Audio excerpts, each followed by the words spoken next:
Hello, welcome to Bogan Intel. Today we're joined by Greg Jericho, Senior Economist at the Australia Institute and journalist at The Guardian. He joins us today to discuss some of the economic considerations of the second term of Albanese government. We look at the opening of the parliament, and we also explore some sovereign ideas that can help to possibly change the status quo that Australia seems to be in, and look at ways that we can push our leaders to think more in this language. Welcome, Greg Jericho. Welcome to the program, Greg Jericho. Thank you very much for being here today. No worries, Joel. Really good to be here. Now, I suppose we can get started with just asking a few things about what you're doing these days, and what your roles are at the moment. Yeah, at the moment, my main role is Chief Economist at the Oz Institute, which I've been doing for 3.5 years now. I think it was the start of 2022 that I started doing that. So that pretty much involves a bit of research, a lot of analysis, a lot of shit stirring. Basically trying to get the government to focus on things we think it should focus on. And also trying to lecture the media that they don't keep spouting bullshit instead of some actual facts. So that's kind of my day job, and then I'm still writing for Guardian Australia, one column a week. I used to be 3 columns a week, but when I took on this role, obviously 3 columns a week was a bit much while also doing another full-time job, so just down to 1. So pretty much that's what I'm up to at the minute. No worries, and it's good to hear that you're cutting down some of your workloads to focus on some of this work at the Oz Institute. Very interested to explore some of the sovereign ideas. We're looking through a sovereign lens at some of these economic ideas you're working with at some point today. But I would like to get started off with, I get you at the right time. We just had the Parliament reopening, and some scenes on day one where we have the One Nation party turning their backs to a welcome to country, and then on the other hand we had Mehreen Faruqi holding up a sign and clashing with Penny Wong there. So I'd just like to. Yeah, I know you were following that, and I'd just like to know, just sort of get a bit of a rundown on what happened there. Yeah, look, it was not so much what was done then. I think that's the issue. It's the upshot of it all in that. So Tuesday, with the whole ceremonial blah blah of the Governor General coming along and officially opening Parliament, that Senator Faruqi basically just held up a sign pointing out that people were starving in Gaza and words aren't enough. And that's pretty much all she did, apart from say something to Anthony Albanese as he walked past. Apparently, this was some great disturbance in our political democracy and was a terrible shame, and was really, really bad for the Governor General to have to be party to that, because she apparently is some timid woman rather than someone who's actually had an incredible career and is actually probably wouldn't give a stuff, So that was this big thing. And then with the welcome to country, we had One Nation turn their back purely because they're racist. And yet the day after this, on Wednesday, the Labor Party and the Liberal Party decided to unite to effectively censure Senator Faruqi. The Liberal Party actually wanted to suspend her from the Senate. That amendment got voted down, but the motion to basically discipline her and also suggest that she should not be party to any Senate official Senate sort of travel or anything on behalf of the Australian Senate, sort of for this whole term. That went through, but they didn't bother doing anything to the One Nation senators. Apparently that wasn't a disruptive thing that was against standing orders that required a full motion. In fact, Senator Katie Gallagher told the Senate that they're considering it. They're thinking that they want to talk with Indigenous senators to get their guidance, as though you aren't sure whether turning your back on a welcome to country is a racist act or not. It was all very grubby, I thought. And the reality is we are seeing, like over in the UK, very much the media finally waking up and realizing this is a genocide that's going on. This is a slaughter of people. And I should at this point point out I've got my Readers and Writers Against Genocide t-shirt on. So I'm very much nailing my colours to the mast. But, we're seeing shifts occurring, but here in Australia, it remains very much locked in we don't want to upset Israel too much, and let's just, voice our concerns, but let's not actually do anything like sanction Israel or even, bring the ambassador in for a chat. Heaven forfend. It's an incredible contrast, seeing that censorship motion on Faruqi contrasted with, One Nation expressing themselves with their freedom of expression. Do you think that this is painting a bit of an ugly picture on how this term of parliament is going to end up? Are we looking at a very nasty sitting here of our parliament? Look, I don't know if nasty is the right word, but what I certainly got from the Senate motions against Senator Faruqi were very much Labor and Liberal making it clear that they believe the Parliament should be about Labor and Liberal, and the tone of both sides. Senator Gallagher from the ALP, I can't remember who spoke for the Liberal Party. I forget his name, but he was also incredibly condescending. And it was very much, we're the adults in the room, and you really should know better, you little Greens people. And I think that, unfortunately, is something we might see. It was hoped that with this massive win for Labor, they might realise that actually they can pretty much show that the Liberal Party and the National Party are in effect irrelevant, and that the government, the LP, could pretty much side with crossbenchers or even just the Greens and be able to pass every legislation through the Senate. But they seem very willing at the moment to, in effect, uplift the opposition and give them a big seat at the table, rather than suggest, actually, you guys not even in the discussion, and instead going out of their way. Jim Chalmers has invited Ted O'Brien, the Shadow Treasurer, to his economic roundtable, and I'd be like, who cares what Ted O'Brien has got to say? He's completely irrelevant to the debate. And I can't believe, the Liberal Party would have been inviting Labor along to an IR roundtable or a migration policy roundtable. They just wouldn't even bother, but Labor continually, or on early consultations with AUKUS. Yeah.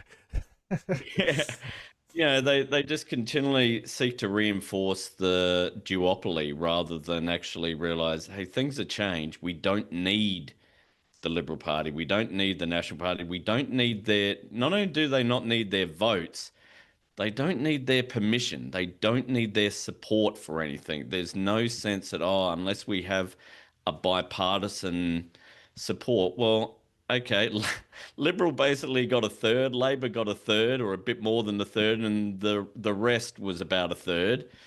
Well, if you get support from Labor, the Greens, and the crossbenchers, that's 2/3. That's as much support as if you just got Labor and Liberal supporting something and you had the crossbenchers and the Greens against it. So they really haven't sort of either worked that out, or they have worked it out and they've decided that it's in their best interest to just keep it as Labor Liberal. And that was my big sort of takeaway from what we saw in the Senate with the censor motions against Senator Faruqi. This real sense of, this is actually the two major parties reasserting their dominance despite what we saw in the election. And we see it around many issues, but around Gaza, it was really hammered home just on pretty much the day after the election. Instead of even just, clinking a couple of champagne glasses, that they spent a lot of time getting stuck into the Greens and the crossbench very early and criticising them for failing or the results being affected by Gaza, by campaigning for Gaza, saying they're weaponising the conflict. And you've mentioned this kind of this coalescence of the duopoly, which we see every time. If in doubt, the duopoly will merge together on the same side of a division bell.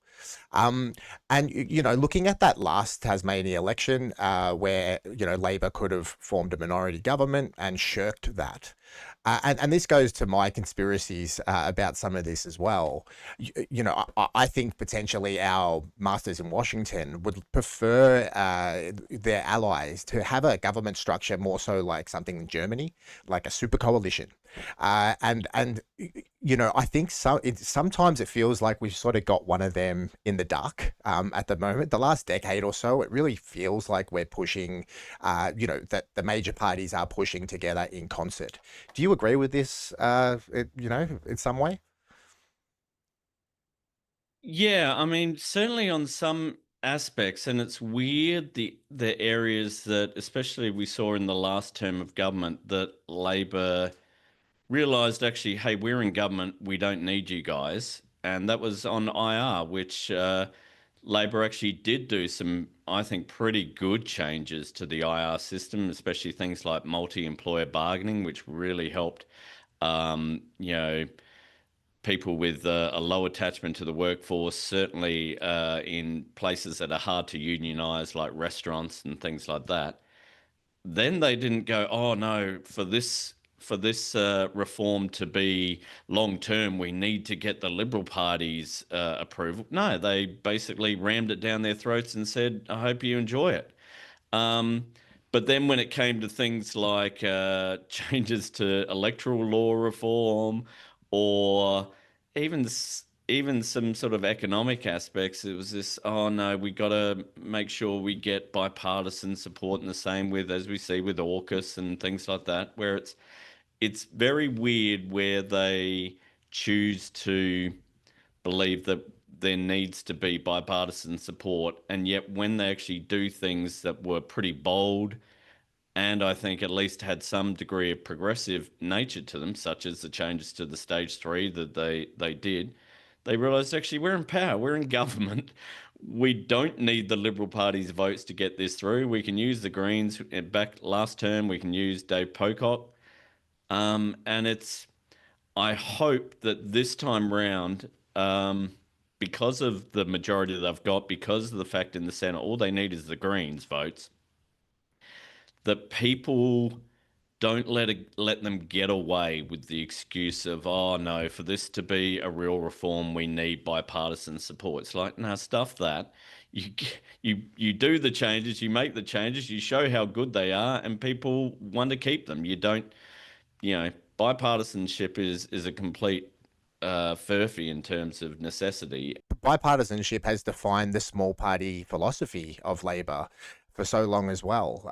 Hiding behind this kind of this thin twig of small target, whereas now they've taken two election victories hiding behind a small target. They've got a Chifley-like mandate hiding behind a small target, and the public, as you say, can't sort of see the strategy that Labor is seeing behind this.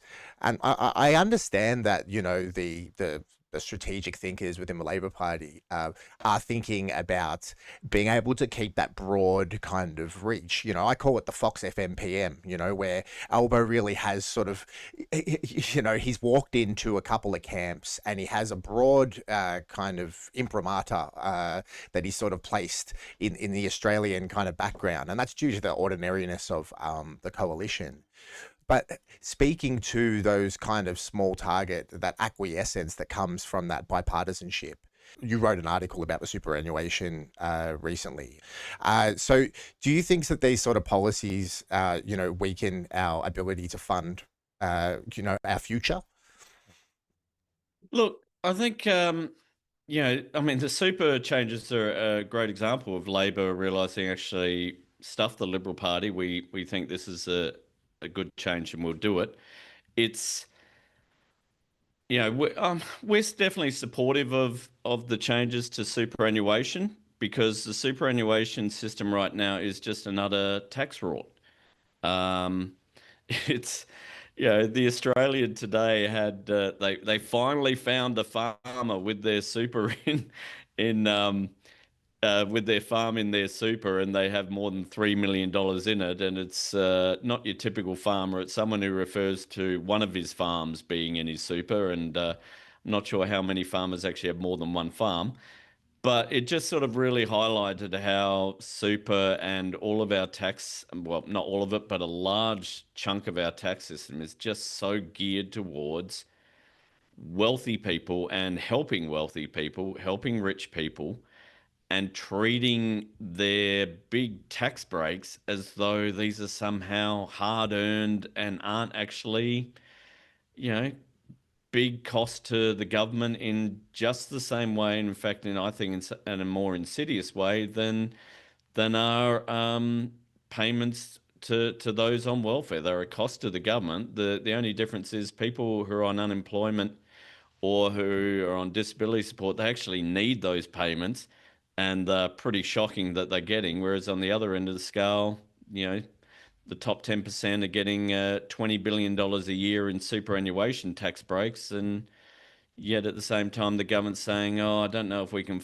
afford a 13 to $14 billion that it needs to put dental and Medicare." So I think the whole thing about super has just been a really good example of one, the politics of how Labor can actually do things without Liberal support if they really want to, but also it's kind of lifted the lid on just how egregiously bad our tax system is geared towards helping rich people.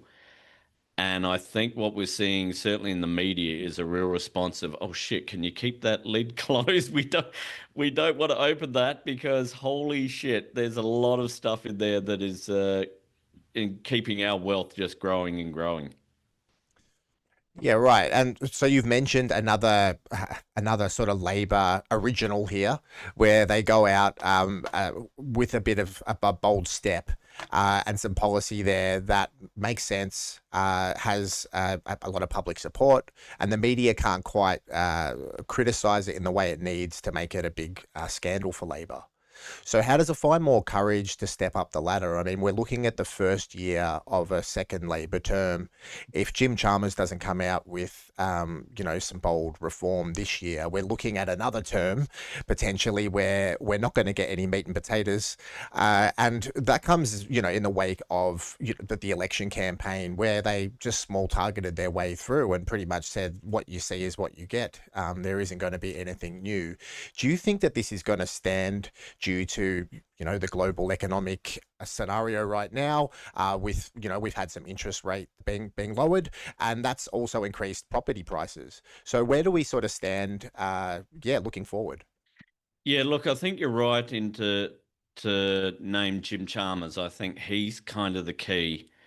And it's been very interesting since the election. He's really been the impetus in the government. He's the one who's been providing all the momentum by announcing the productivity roundtable, getting that going as him being the lead of that is really providing any levels of energy if there might be things done. And it was really, I think, important at his National Press Club speech where he right at the start said, "Look, I'm not going to rule anything or out. You can ask me, oh, you're going to raise GST or you're going to rule out raise." He said, "I might say, look, I don't really think we should," but he's not ruling it in or out purely because I very much get the sense that Chalmers actually wants to do things. He's um, because if he's stuck, as you say, with what was promised in the election, well, there ain't much there. I mean, Labor's election, for all their wonderful big majority, was more about how everyone just hated Peter Dutton and the Liberal Party were a complete mess. And Labor kind of got out of the way and let them destroy themselves. It was masterfully done. But there was certainly no sense of, what did we vote Labor to do? I think people would be hard stretched. I mean, to even name two things, what is Labor going to do? Most people have probably forgotten the tax changes. There was the forgiving of the HEX debt, which is, fine, but a bit of a nothing burger.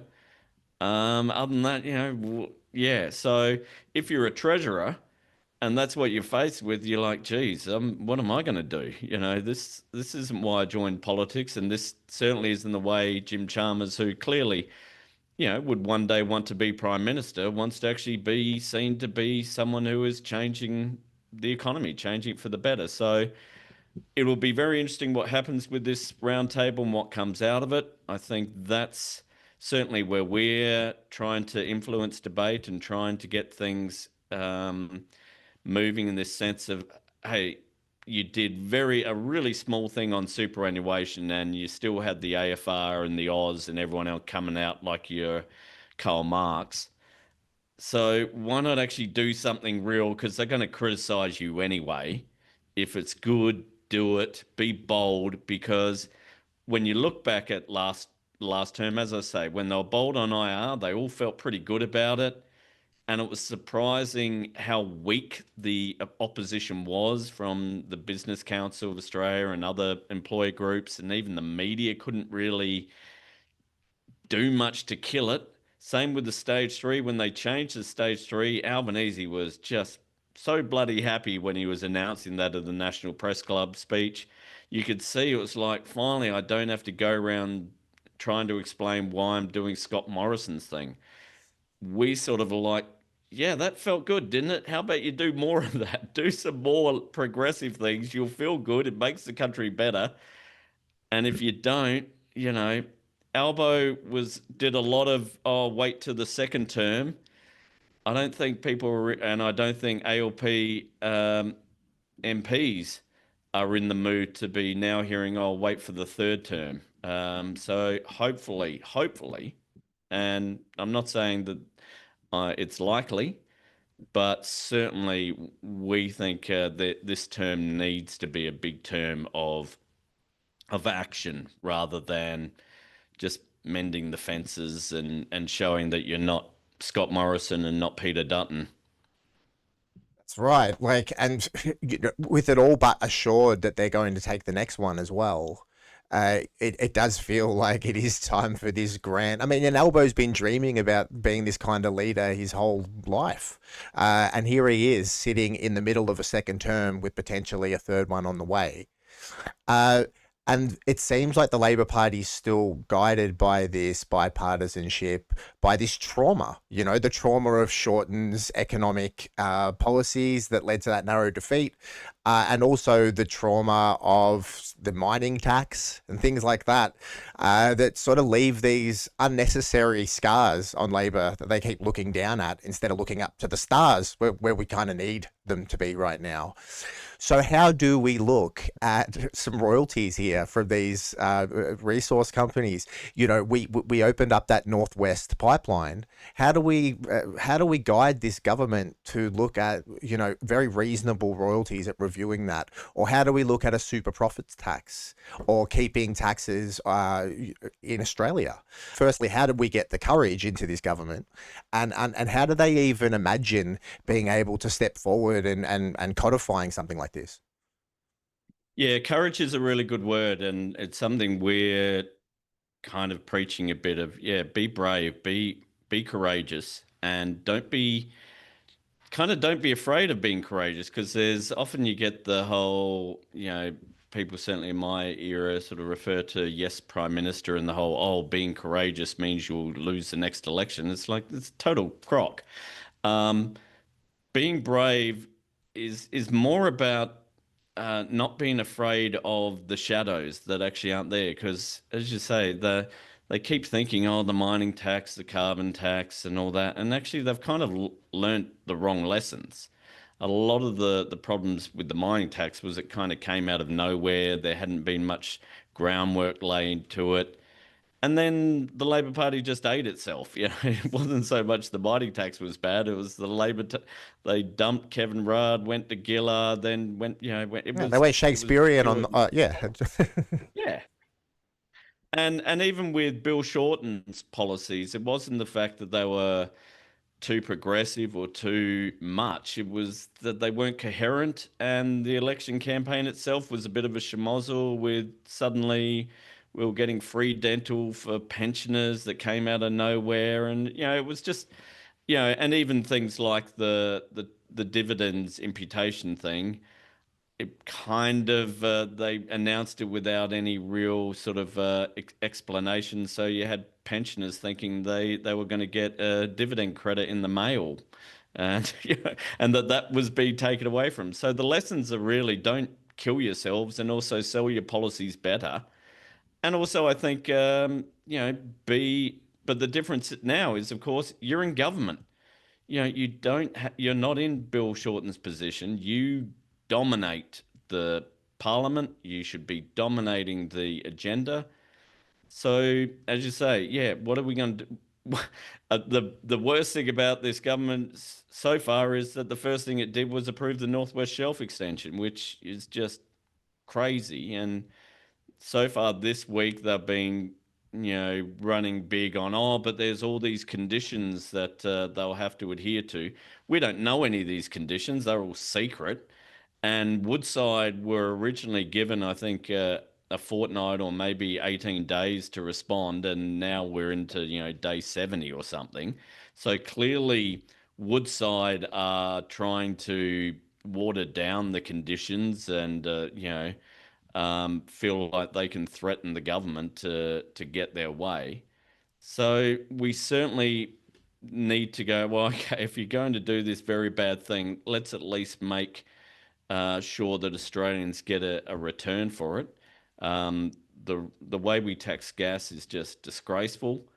If it's onshore, you pay a royalty, but you don't pay PRT. If it's offshore, you don't pay a royalty, and you can basically dodge PRT. So, we need to really look at things, and hopefully, and certainly that's what we're suggesting with this productivity roundtable and the tax roundtable, is that we are a low taxing nation, and yet we're a nation of people who believe that we should have good government services, that you should be able to go to a GP and not have to wait too long, or you should be able to actually get to see a GP. Or if you go to emergency, you're not going to be sitting there for 12 hours.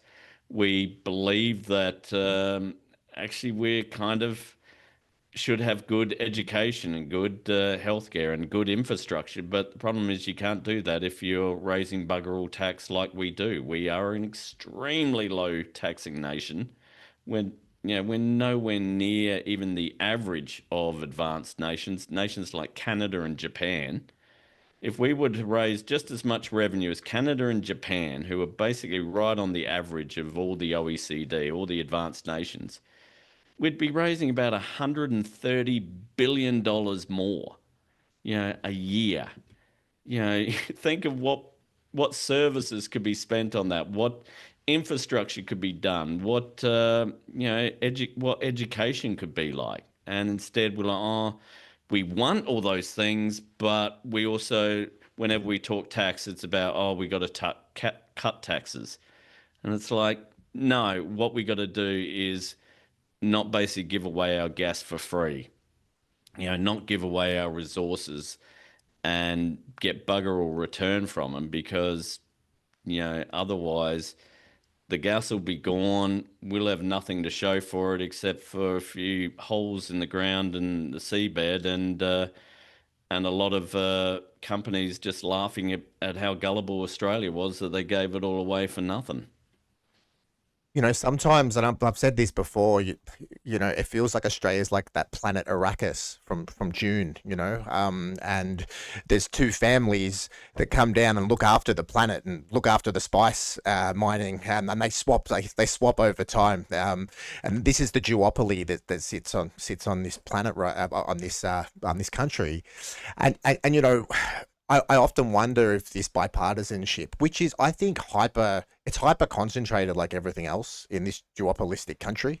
But I often wonder if that bipartisanship is by design. And if for the few decades now, if our political class has been, essentially like satraps of this multinational mining business class that have clearly sort of taken over our sovereignty. And it's quite, alarming to see Australia so far behind. When you think about a sovereign wealth fund or something like that, just even having a national debate about it seems to be taboo in this country.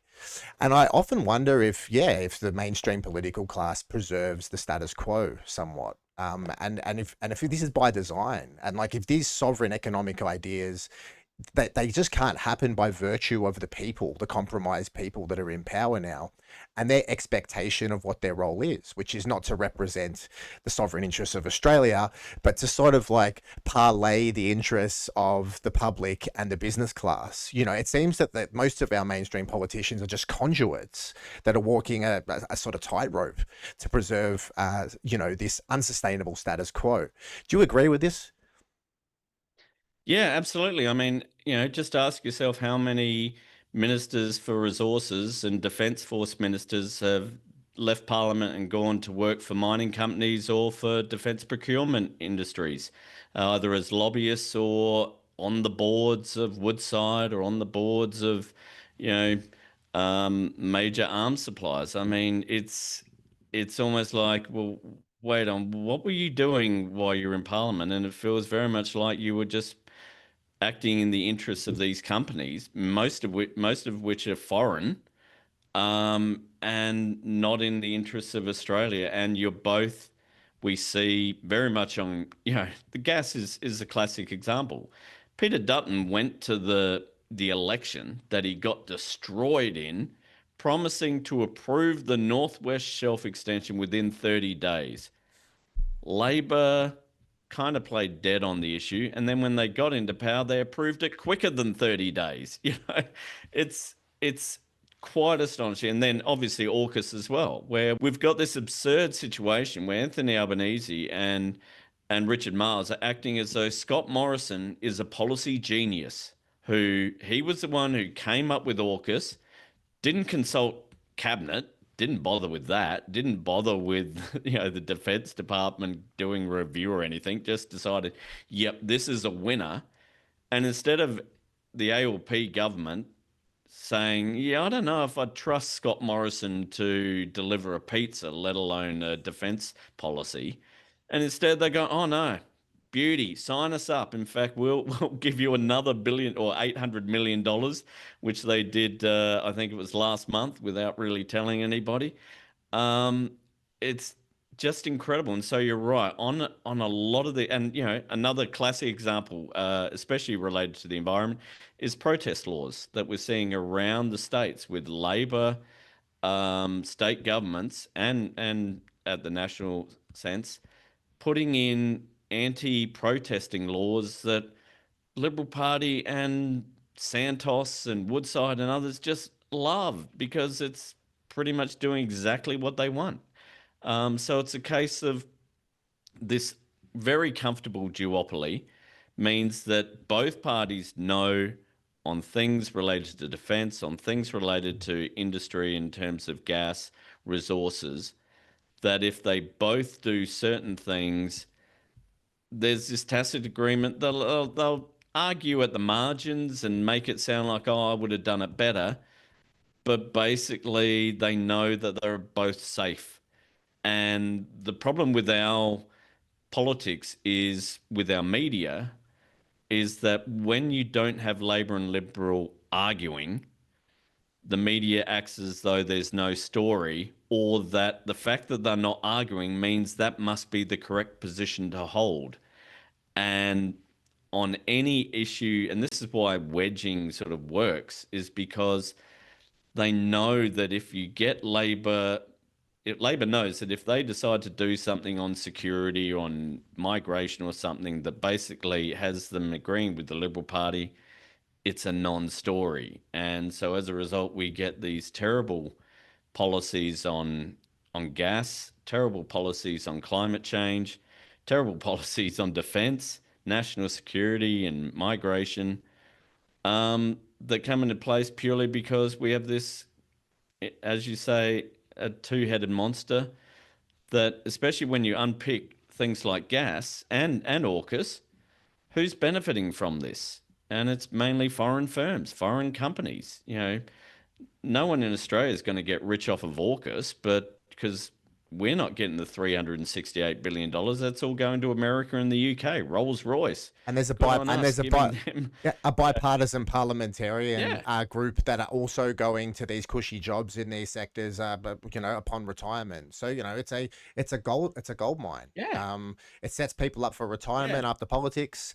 It gives people a spring in their step, like Scott Morrison, who's now a weapons expert over there in the United States. It's quite incredible to see. The classic one is Joe Hockey keeps getting interviewed about AUKUS as though he's ex-treasurer and not current Defence Force lobbyist, who is, set to make quite a lot of money out of AUKUS and out of defence procurement through his lobbying business. But no, that's never mentioned. It's always, oh no, he's ex-treasurer, and we do the same, with ex-Labor types as well. It's quite disgraceful. There's a bit of a concealed, Machiavellianism behind Albanese and his team here. I mean, because right now with the Chifley mandate, with the with the media in the position it is after failing over to misinform the public over bushfires, pandemics, floods, wars, and the absolute smashing of the coalition. They are in an absolute heap on the floor. And as we've said before, looking at pretty much a third term guaranteed. This is what's the personality types I've been speaking about with people of these politicians that baffle Australians is all about. Right now, this person, Albanese, who, came up through the ranks on Labor's left, has the opportunity to be a Gough Whitlam character. He could establish a million homes with some kind of national housing commission and have his name, in mosaics on the wall. Have his, if he wants to leave this legacy he keeps talking about, he could begin today. But it's this kabuki play that's destroying Australia. And I think there's a danger here that there's a carelessness to the major parties, and particularly on the centre-left parties. We just saw it with Biden, and we saw it somewhat with Obama beforehand. The hope and change that these parties offer.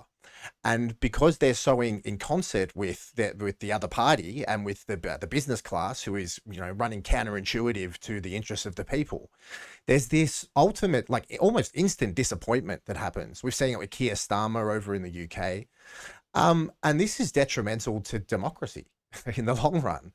So, I mean, are these people just sort of setting up are they battening down the hatches for authoritarianism here? And to side with each other in their bubble in Canberra against, awakened masses who are starting to lose hope in democracy. Look, I think so. I mean, Biden's a classic example. Like, he wasn't a failure of a leader, and you could say things that he did with the Inflation Reduction Act were quite good and everything, but the Democrat Party as a whole was very mid. It was just the fact that they had Biden as their leader, this, let's be honest, geriatric bloke who well past representing kind of the median American voter of any sense. And yeah, it's this sense of, oh, this is all we got, and we won't try anything too bold. We'll work around the margins. And what we saw, enough people were annoyed with that, or unpassionate about it, that they chose the risk of Donald Trump, or chose not to vote at all, which is in effect choosing the risk of Donald Trump. Not because they thought Donald Trump was wonderful or anything like that. Yes, he's got the MAGA base, but you don't get elected just on the MAGA base. you get elected on people going, well, fuck it. Democrats are just doing what they do and they're not really serious about these things. They keep talking about, oh, we've got a plan and there will be good procedural change. This guy's sounding like he's going to upend things. Sounds good. We shouldn't overestimate how much people were reading policies or caring about anything. They're just like, the current system we got is crap. It's not working. This guy sounds like he's actually going to do something.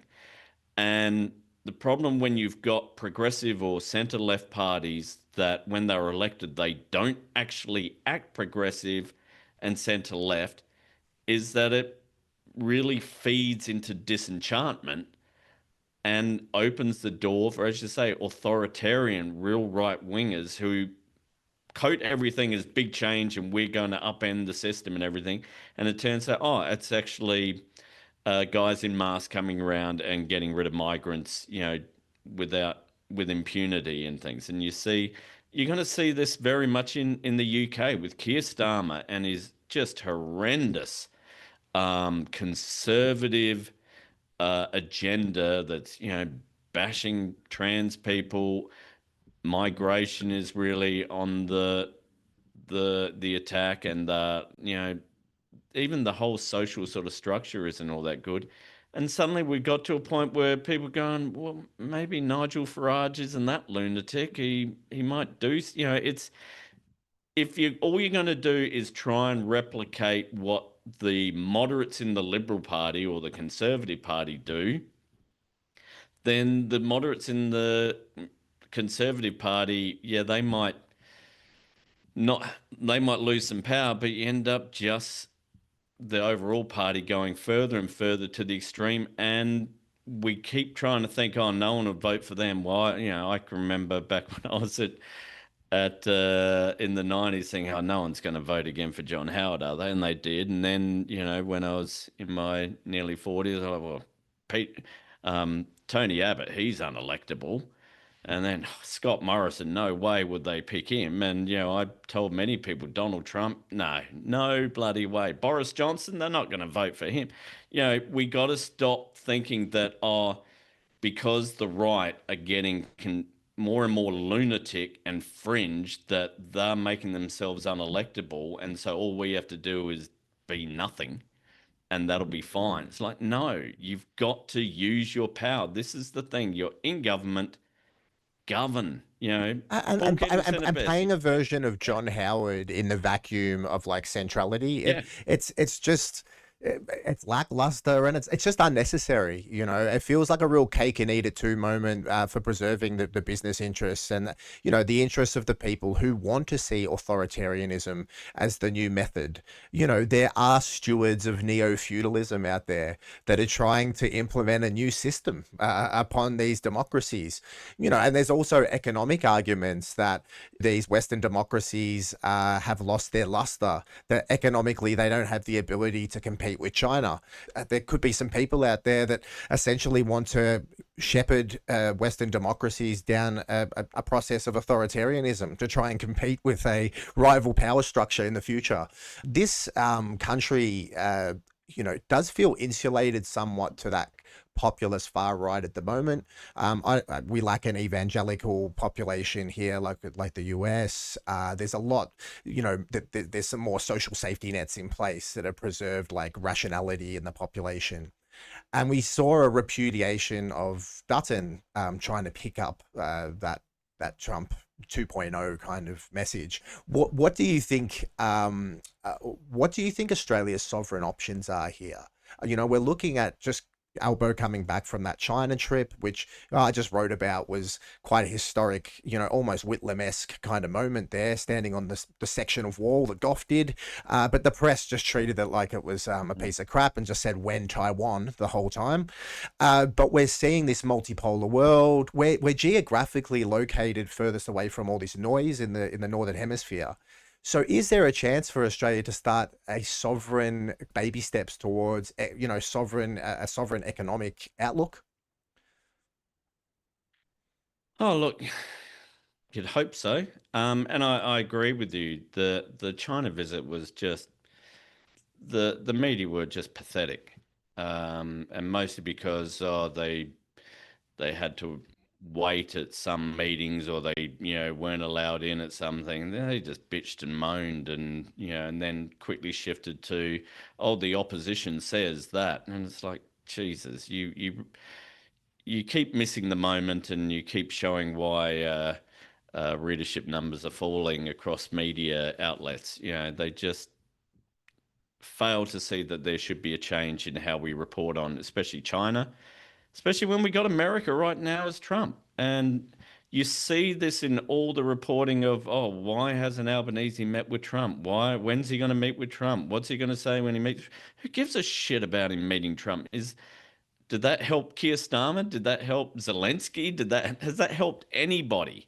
Has that shown ability for any foreign leader to be able to demonstrate strength by meeting with Trump? It's been a terrible thing. If I was Anthony Albanese, the last thing I'd want to do is, find myself sitting next to Trump. I mean, and yet the media just is like, oh, this is the key issue we need to get. And so when you've got that kind of view, then you're also stuck with things like AUKUS, this sense of, oh, we've got to do AUKUS because, oh my God, what else would we do? Well, maybe not worry about China invading us because they're not going to invade us. And, when we're seeing recent reports that the US are looking at AUKUS because they want to make sure that Australia will go to war over Taiwan if America decides to go to war over Taiwan, and forcing us to actually have to admit that beforehand is just extraordinary. We've been very, very good at following America into wars. What we've never done is actually announce that, yes, we'll go into a war, whatever, whenever. At least even Vietnam, Menzies at least waited for America to go first before we announced that we were following. I mean, it's just extraordinary. I think you're right that the opportunity is there, and I think this is one area that Labor can be quietly good on, building on this China visit, is this sense that we don't need to view our foreign policy purely through us as small America in the South Pacific. That actually we do have a sovereign status, we do have sovereign power, we are important. We should be really responding to the end of the USAID cutbacks from Trump, because we should be stepping up all over the place in the South Pacific, showing that actually we're still with them. Otherwise, China will fill the hole. But it's this case of realizing that America is not acting at the moment as a friend. And it very much is time for the government and for the media class to realize this, that America is not our friend right now. And maybe it never has been. Maybe we're the one who are like, oh yeah, we're best pals, aren't we? And America's like, I don't even think of you. But yeah, if you want to say that, There's such a tectonic shift right now in the US and the way it wants to preserve its primacy abroad that even an AOC character coming back in a few years' time is not going to plug this gap. The expectation on America, US allies in the Indo-Pacific is going to be the same. It is a bipartisan viewpoint on containing China. It just has a different interpretation on how those metrics will look. And yeah, that kind of deal-making behavior that's sort of happening with tariffs and that economic coercion, I don't think that's going to change. Because America First is a platform that the Democrats were quite adamant about in the last two elections as well. And it really does feel that these values that we keep talking about, Penny Wong keeps talking about, that we have in common with the US are constantly being tested as their values are shifting and being applied to us, twisting our arms with these tariffs and these, expectations to pre-commit to wars with our largest trading partner. Um, you know, it feels like there are some elements, so of our green, the green economy, for example. We just saw I think it's been very underreported here, but the green steel deal made with China that was just signed up, that's a transformative economic project to be able to value add to our iron production here in Australia. My question to you is, and I saw, China with their nickel project in Indonesia, where Indonesia essentially asked them to come to the table and help them develop this industry with a new technology. It's turned the WA nickel industry into the Stone Age. It doesn't have the ability to compete anymore. And I'm looking at bricks here too. Does Australia have a story to tell in its sovereign economic story, integrating with China, with all this technology, with submarine hulls, with, steel, with green technologies, with medical technologies, and advancing our economy? Are we missing out on this? Look, I think there is very much the possibility that we will miss out on it. We probably have certainly have missed out on it. I think you're right, and again, you're right. Underreported the fact that we did that deal with China. It's this, and look, we even fall into the trap a bit ourselves, where on things like climate change and emissions reductions and renewables, where you think, oh God, Trump's in, well, that's it, we're stuffed.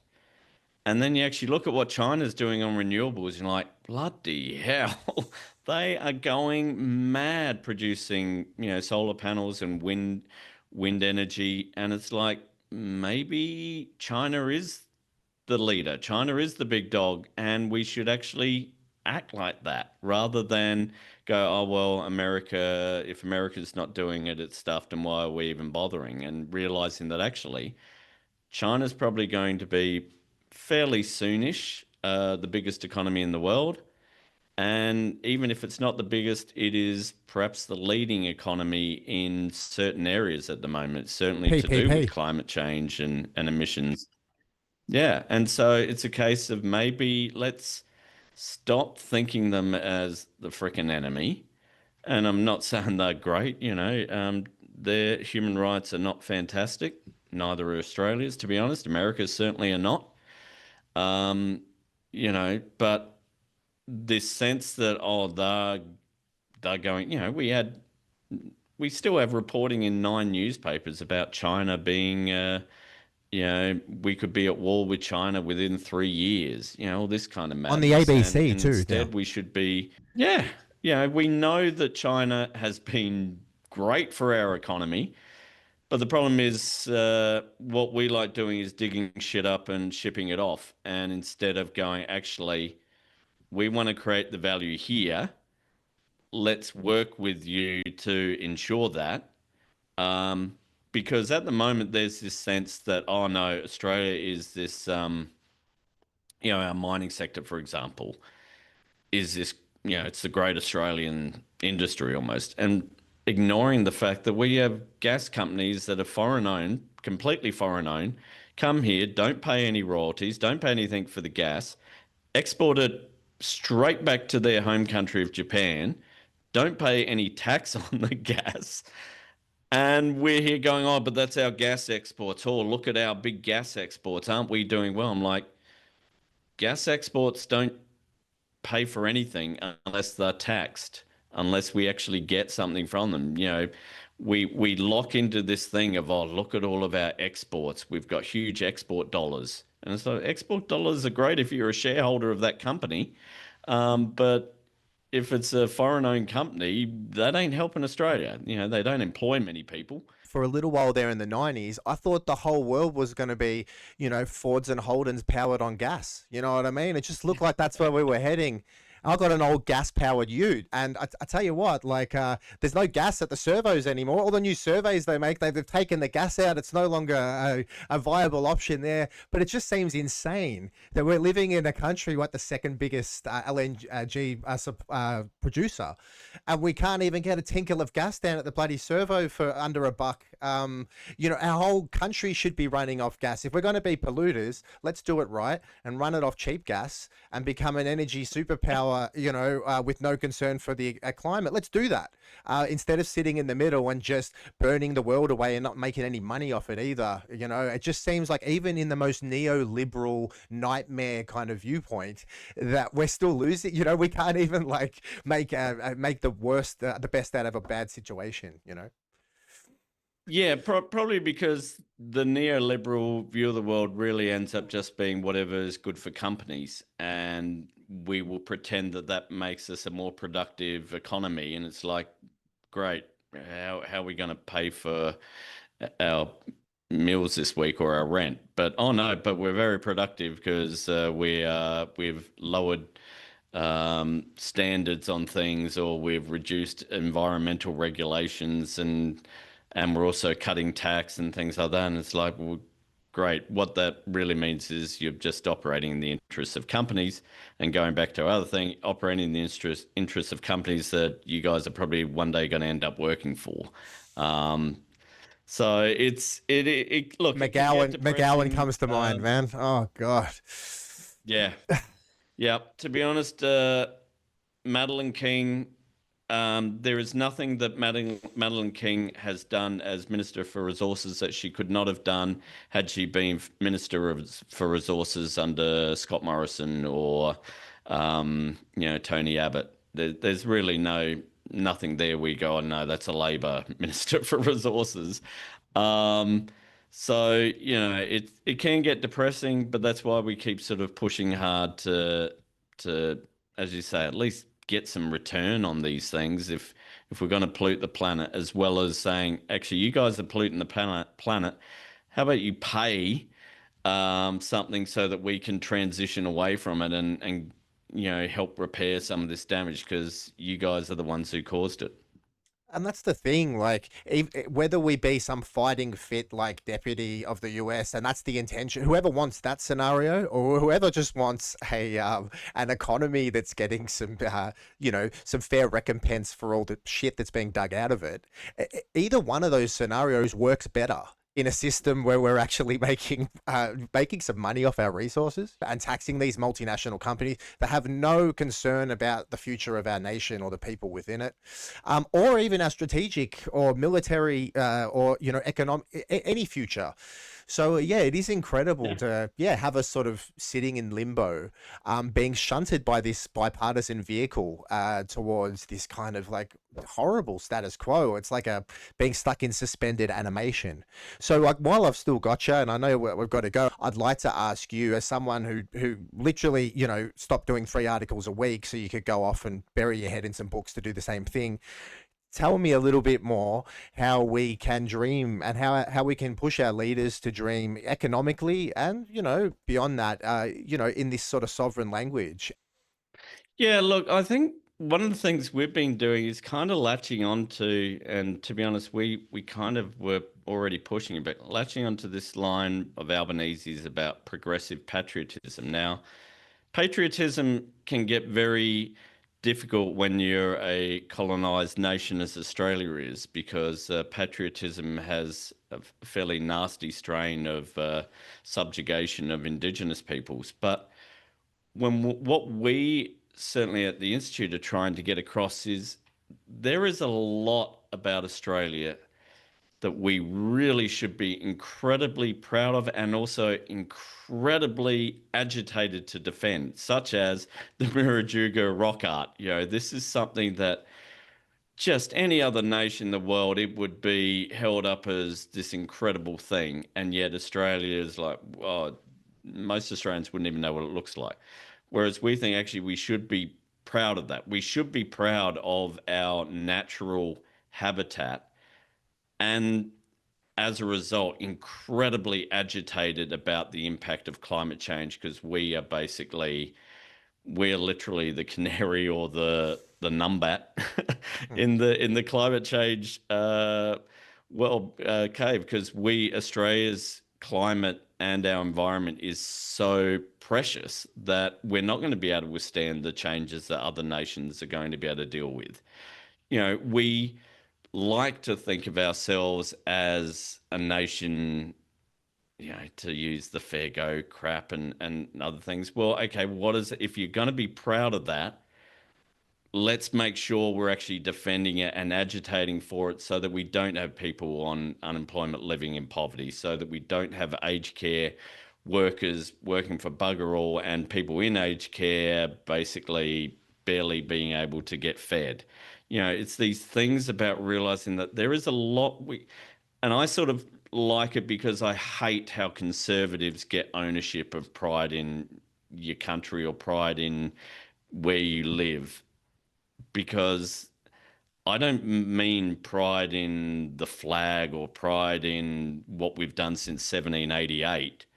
I'm sort of pride in all of Australia, all what it means and all what we would like it to be, and defending that and realize, and with that comes that sense of we're not a small country, not only a huge landmass, but we are a big economy, about the 13th or 14th biggest in the world. We're literally about the same size as Russia. And yet we act like, oh, please don't hurt us. Please don't touch us. We'll go along with you. And actually realize, no, we can sit down at any table and our voice matters. And instead we hide ourselves under the bushel. And whereas we should be going, actually, no, we're proud of these things. We did a lot of things first, and a classic example from the last 20 years. We were the first one to do the plain packaging on tobacco. That was no small thing. We knew every tobacco company in the world was going to come for us, and they did. They were trying to come for us through Hong Kong, using laws in Hong Kong and trade sanctions and things like that. But we're like, no, we can. This is a good thing. We can do it. We did it. Other nations are following, because they were saying, hey, Australia can do it. And it's the same thing with emissions. If everyone knows Australia has so much freaking mining, that if we do things on mining and on emissions, other nations kind of look at it and go, well, if Australia can do it, so can we. And so instead of us defaulting to the thing of, oh, well, Donald Trump's sort of cut back, so there's no reason, we should be actually going, stuff that. We actually, we have a say, we have a voice, let's use it rather than hide it. So that's very much what we're pushing. Hopefully, we're determined to get rid of AUKUS, because that has just subjugated our entire defence policy. It means we've given over everything to America, not even just in a de facto sense and a literal sense. And it's just a disgrace. We still can kill it. Hopefully Trump will just kill it, but I doubt he will, because it's so good monetarily wise for American defense industries that they won't let him. But we certainly should be looking to do that, and just keep realizing that if you are these types who go around saying, oh yeah, Australia's the greatest country on earth, it's like, well, one, is there any greatest country on earth? But two, what do you mean by that? And if you mean, oh, because we're fair and we've got good healthcare system and Medicare's great, it's like, well, is Medicare great? Is Medicare really what you think it should be? Is it really what you think it is? And if it isn't, let's make it so. And instead of going, oh, well, we can't, it's like, actually we can. We can do these things. We are a pretty rich nation. We might be able to do everything all at once, but there's always something that we can do right now. And the government has got no excuse. They've got the majority. They've got the support to do things. And if they don't, on their heads be it. Thank you so much for joining us, Greg. It's been a pleasure having you on board. And yeah, as I said, I probably didn't ask you as many economic questions as I'd like, but you are a trove of information, and always great to have you on. So thank you. No worries, Joel. Really great to chat to you.